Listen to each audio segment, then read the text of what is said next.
Selon vous, quel est actuellement l'enjeu le plus important au Québec et comment votre parti compte-t-il s'y attaquer? Ben, comme je l'ai dit, c'est sûr, l'indépendance du Québec, c'est une question qu'on doit régler. Ça fait des centaines d'années même qu'on traîne cette question-là, puis qui est non résolue. La manière dont nous, on veut s'y attaquer, c'est en arrivant au pouvoir, rapatrier les lois, les impôts, les traités.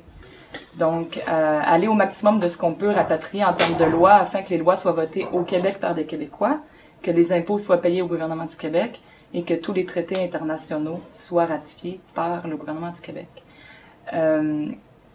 Puis ça, en fait, comme je l'ai dit, c'est que une fois qu'on aura l'indépendance, ce sera beaucoup plus facile de régler tous nos autres problèmes, que ce soit en matière d'éducation, en matière de santé, en matière de relations internationales, d'environnement. En fait, actuellement, le Québec, en matière d'environnement, on n'a aucun pouvoir, ou presque, là. Je veux dire, on peut faire ce qu'on veut au niveau régional, provincial, mais sur la scène internationale, le Québec n'existe pas.